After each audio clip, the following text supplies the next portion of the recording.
We're sitting in the kitchen of my new home, and we'll be doing a number of videos from this location. There's a lot of cool spots in the house and on the property that we can use. And we have a hot tub too, and we have talked about doing it on the rocks where all of us are in the hot tub drinking whiskey.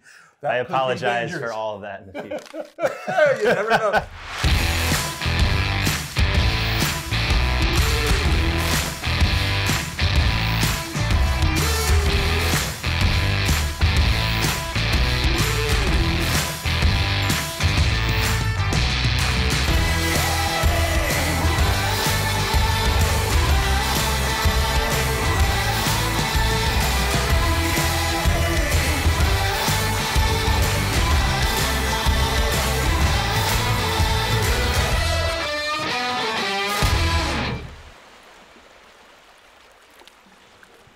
Hi, Kevin Raber here. I'm sitting here with Michael Durr, the Luminous-Landscape videographer, and we're back for another episode of On the Rocks.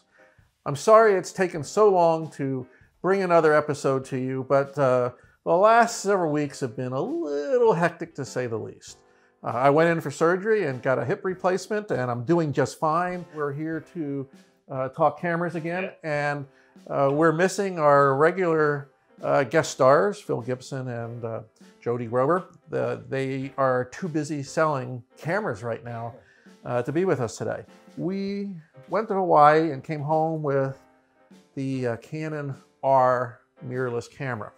And pretty much after we got home, I gave it to my friend Michael here and said, Michael, give it a run for its money. And I believe that's what he did. We also have a bottle of whiskey. And On the Rocks is on the rocks only because we've got rocks, we've got whiskey. So before we get started I think with our thing, we should enjoy. And I'll tell a quick story about this bottle. There you go. So I was in Flatwater in Broad Ripple here in Indianapolis. And the master distiller was there for this event that they had. Flatwater bought a barrel of whiskey. So I got the bottle signed. That's a pretty cool signature too. It is. And I actually shot the event with the Canon R. And now we're enjoying some nice Buffalo Trace whiskey. Well, Michael, cheers. It's great having you on the team. We've been having a lot of fun together, and can't wait to hear what you have to say about the Canon R. Yeah, I'm excited. It's quite nice. By now, as regular viewers, you've probably tuned into a number of other reviews and videos in regards to the R camera, but one of the things we like to do here at Luminous-Landscape is really kind of, spend a little time with it and give it a real chance to see if some of the things that we thought in the beginning were real issues. So you've been working with this camera for a while. Do you miss the dual card slots? The only time I really do dual card slots is when I'm shooting a wedding, and that's to back up everything. Obviously redundancy is key in a situation like that. It was okay for me. I used it a number of times as like a B camera. At least there was another camera running at the same time. So it just kind of depends on your shooting situation and what you're looking to accomplish. So we have heard certain photographers, I believe Tony Northrup was one that said he lost data and so forth. So I know that put a lot of people on edge. And one of the things that I guess I've always come to really trust is that if I've got dual card slots, I can run JPEGs on one and RAW on the other, or run RAWs to both. And, it's kind of like, you don't worry so much. It's true. It takes the weight off a little bit. It takes the weight off, and once you do throw it into the computer and you have it, you can maybe keep one as a card backup and then reformat the other and use it for capture again. So I mean, the dual card slot is really good. The other thing that bothered me is a hit and miss, and there's no joystick on this camera. That's true. The focus with this camera, rather than use the joystick, you're supposed to use the touch screen. Now, we haven't really had a chance to test it with gloves yet, because it really hasn't gotten to be weathered yet. That's true, yeah. And I'm sure we'll have a chance to come back and actually show the camera in that kind of environment someday. But where do you stand with this? Are you actually using it for video and stills and focus? Well, for both, I would say stills and video. I think it's the best rear screen monitor that I've ever seen. Super crisp, very responsive. The menu screens and everything are very intuitive. I should preface that, I've been shooting with Canon since 2004. I got the Digital Rebel like right after college. So, I've been in the Canon world for a long time. So jumping into this and having it, there's a lot of similarities. But the touch screen, at first, it took some time to get used to. But after a couple weeks of shooting with it, I really come to like it, and I've actually gone back to the Mark IV and I find myself touching the screen. And like anything, Apple is notorious for this. They'll come out with a new operating system or a new iPhone with some new attachment, all that kind of stuff, as we've seen with some of the newer models. And all of a sudden everyone for like 3 days is, I can't believe they did that. This is crazy, I liked it the way it was. But in order to kind of push forward, every once in a while you need something that's just different. And I think that once people do get this in their hands and have time to play with it, they'll start to adapt and really like it. So well, there you go, from the guy that drinks the Canon juice. Speaking of, I'll just take a sip of our... I can see that. Cheers. Now, one of the things that I think you really liked when you first saw this was the flippy out screen. Yes. One of the things that I pointed out as a miss on this was the fact that I was afraid with the neck strap or certain other things that with such a big screen and kind of a single hinge here that it could break off. My only complaint about it would be that reason. I mean, you could tell it doesn't feel like the most secure thing in the world. And I'll be interested to see, after this camera's been out in the field for a while, if that becomes an issue. I do find myself in situations where, if I'm up against a wall shooting and, there's a very real possibility you could even bump it or whatever, and it could crack off, so. As far as autofocus goes, what kind of preference did you have in regards to your autofocus points and using the autofocus? I use primarily the single shot autofocus, which I'm used to on the Mark IV. I did use the dual pixel a little bit. I'm gonna back up a little bit and say that I primarily use this camera as my everyday camera. This thing is a beast, and typically I have the grip on it, which I don't have on there right now. But a 24-70, and I like to shoot tight, so 70-200, and a grip, like the thing it's a monster. Yeah. Now, what I found with this camera is that it's a similar body and feel as the DSLR, but it is lighter. This 50 though is heavy. It's a big ass lens. And I know that with quality comes weight, size. I think it's one of the best lenses I've ever shot with. That's interesting to know, because the Canon does make some great lenses, and it is a nice lens, and it I think is part of what they're trying to prove with the camera in regards to being able to have fast lenses with the wider the mount that they've put on to the camera system. We had the 24-105 and the 50. 24-105, I actually didn't use all that much because I was just so happy. Good range. No, I know, and typically for video situations, I would definitely use this.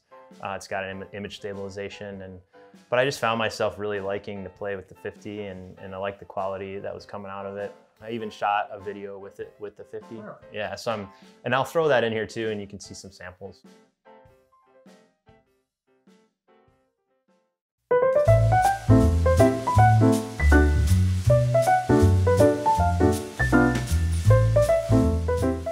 We do European style pastry. That is the French tradition. We use the freshest ingredients we can and the most high quality.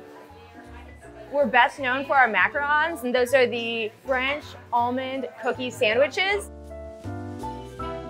We do fruit mousses. Lavender mousse is in one of our most popular pastries, the little purple guy. During the week, we have kind of a cafe vibe. There are some groups of people or some individuals that we see every weekend without fail, and sometimes twice. I think our open kitchen is a super important part of our entire concept. There's a lot of mystery when you look at the pastry case. You're like, how did they do it? And I want to tell people it's actual magic. People call our space eclectic and fun, somewhat contemporary and somewhat traditional. I think customers come back because they feel comfortable here. We can meet a lot of different needs that people have.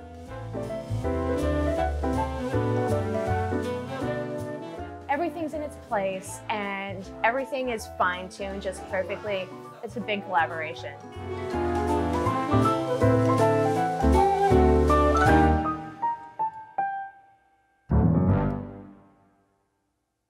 what I find is interesting so far is that Michael's been able to work around these so-called misses, but we tend to make a big deal on the misses because, you know, we sometimes try to compare them to other cameras that are out there. What about IBS and image stabilization? With our Sonys and some of the other cameras that we use, we become so accustomed to having the in-body image stabilization, and you know, that allows us to go, you know, an extra 5 stops sometimes in regards to what we do handheld. And you know, what did you run up against? Anything? When I was talking about this camera initially as a vlogging camera, you know, you're flipping your screen around and, you know, you're holding the camera. So it's nice that you can flip the screen around, but when you factor in the crop factor and then also the no in-body stabilization, then it's not really a good vlogging camera. No, it's not. So with the 50 millimeter, you're at what? You're at 1.4? Oh yeah, you'd be way too close with the 50. I mean, you'd have to use. There is a 35 that they came out with for an RF lens, and we didn't have that one to test out, but that looked really nice as well. So I mean, that was another thing that I mentioned as a miss is, you know, the crop factor on 4K. It's like, you know, why are we doing that these days? So, true. Yeah, it does seem, when the other brands are doing full 4K, that it feels like we're missing something here. I think, you know, remember that Canon said this was the mirrorless camera for Canon users. If you were already using Canon lenses, you know, they're not trying to migrate users from other brands. They're pretty much trying to keep their users from migrating somewhere else. Yeah, the camera is priced a little high to be, hey, like, this is just an add-on tool for your kit, because, you know, it's an expensive camera, especially for somebody, you know, that's just trying to get into photography, or they're shooting weddings. Maybe they have a 5D Mark III, something like that. You know, I don't necessarily know that I would recommend this as their main camera especially for wedding photographers or event photographers.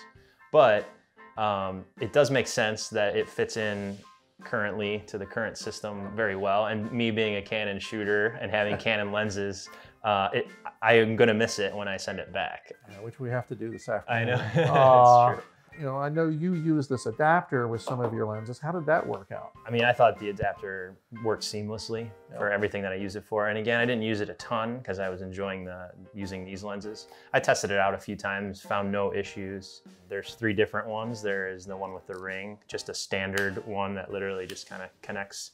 And then the one that I'm very interested to try out was the built-in ND filter. And in general, like, you know, sometimes you have that, you know, on the front of the lens, you have your ND filter.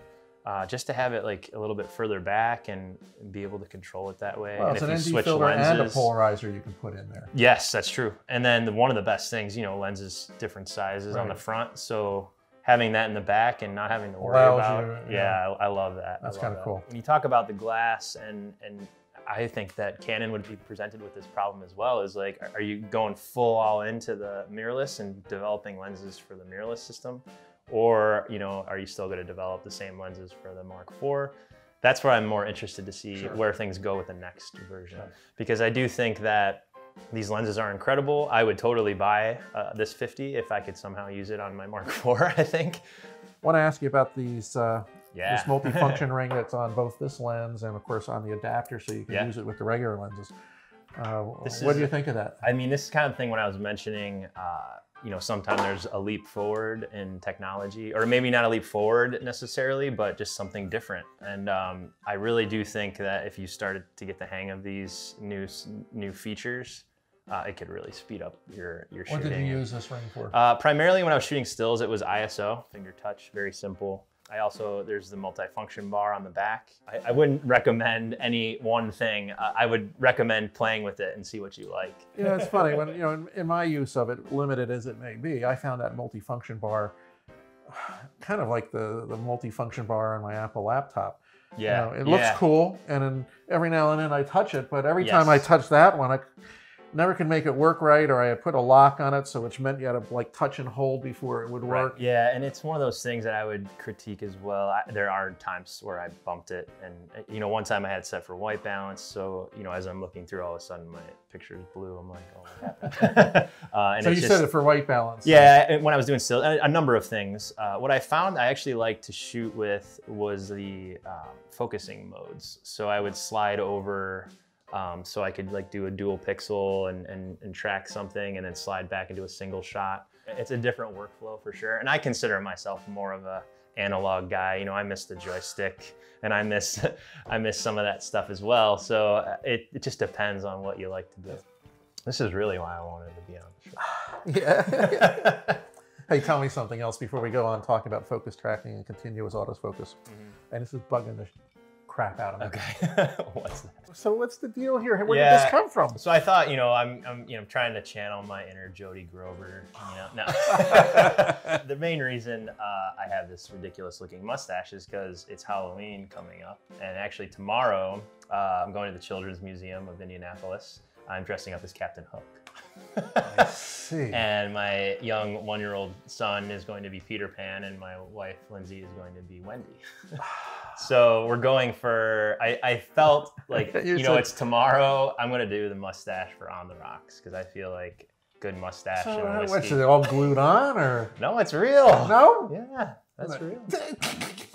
You're so It's funny. starting to get to the point where I can curl it a little bit. Oh my God. You know, maybe this will be my new look. So let's talk about focus tracking, continuous autofocus and things. This is one of the things that some people have talked about. We mentioned it once before that you've got IAF in the Sony mode, and you have an eye kind of thing going here, but only on single focus. And that some people have said that the frame rate as well as the continuous autofocusing is questionable here. So your experience is, you know, from your side of things? I've tried it in a number of situations. You know, if you're comparing it to the Sonys, it's not as good. But I do feel that in some of the situations, I do some headshots occasionally, corporate headshots, that type of stuff. And in those situations, like when you're doing a single shot, the model isn't, you know, dancing or doing a lot of crazy moves. It worked great, and it was super sharp, especially with the 50 on there.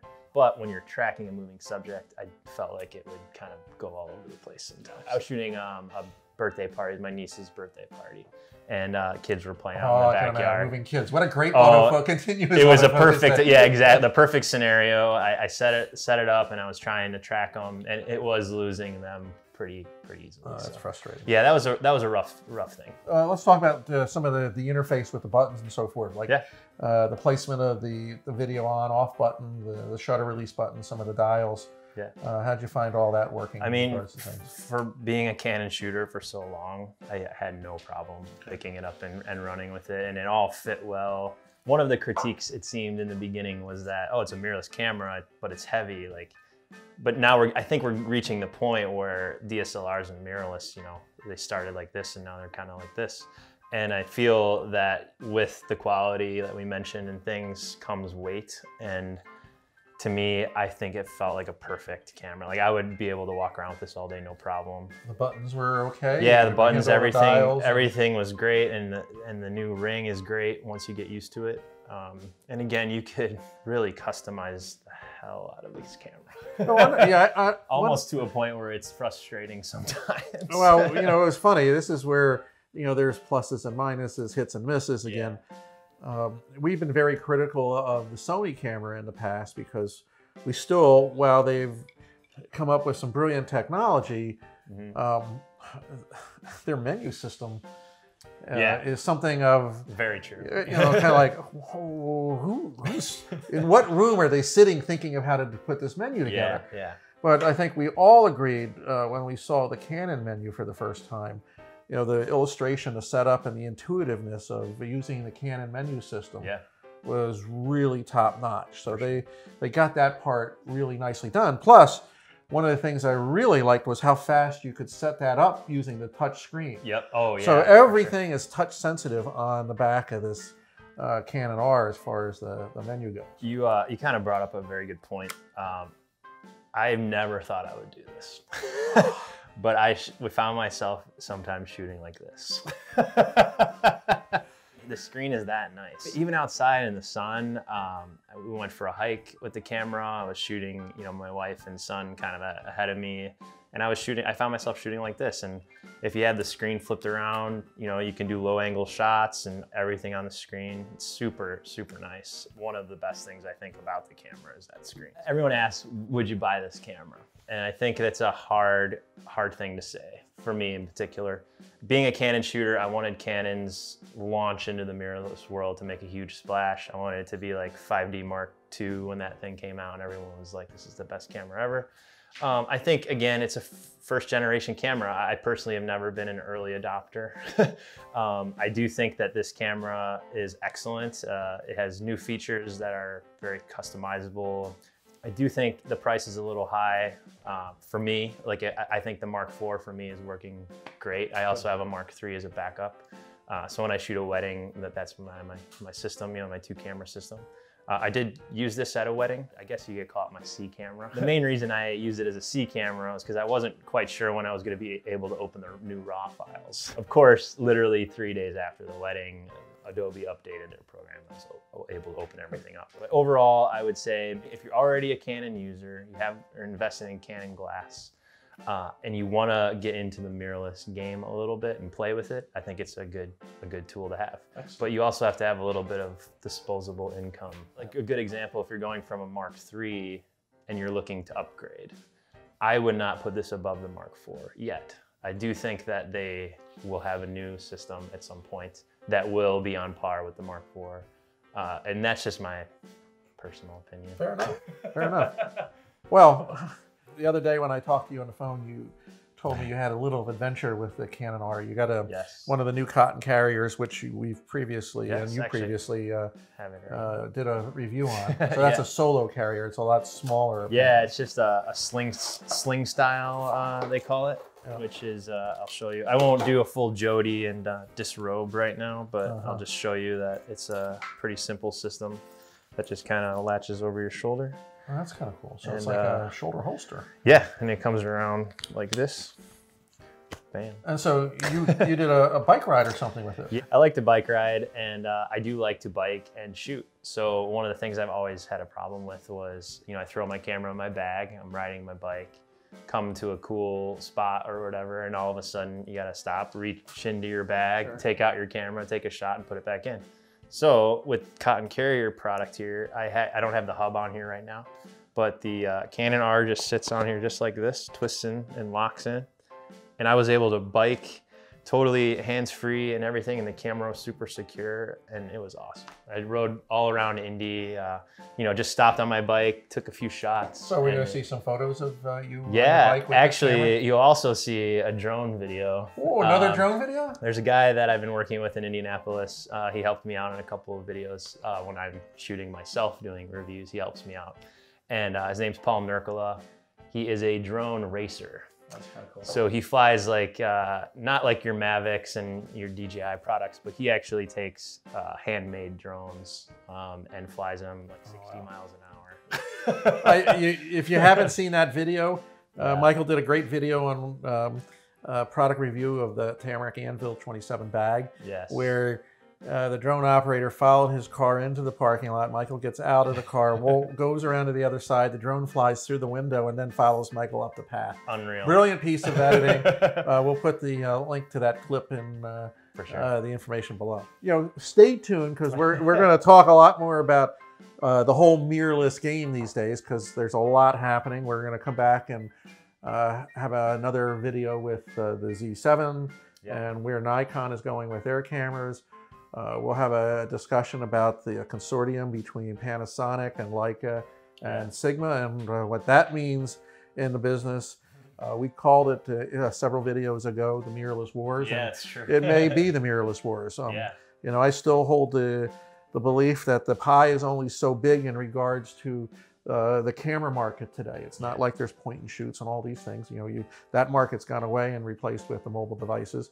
So these cameras are there for somebody that can invest a few $1,000s and is pretty serious about doing their photography, especially if you're going to add a few lenses to that game. So, you know, that market is somewhat limited in regards to, you know, how big it is. And now that pie is going to be divvied up, and it'll be interesting to see how that pie is divvied up. And when we bring Jody and Phil back in, we get all these cameras on the table again. We'll talk about their experience with the Christmas market and what they're experiencing in regards to the sales and what's hot and what's not. So look forward to an episode like that. Michael, in my absence and my time of recovery and recuperation, thanks for taking this camera on and doing the great job you did. Thanks to everybody for being part of the family, the Luminous-Landscape family, and specifically watching all our On the Rocks episodes, and we've got a lot of fun ones planned, like I told you. Yes, and it's just a good time. So in any case, thanks everybody. Thanks again, Michael. And hey, I'll see you on the Luminous-Landscape.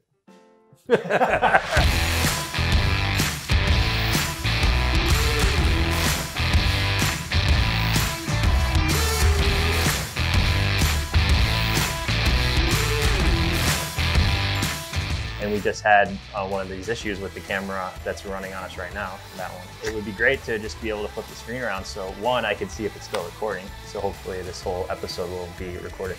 And then I think Luminous-Landscape, we should be known for our beards.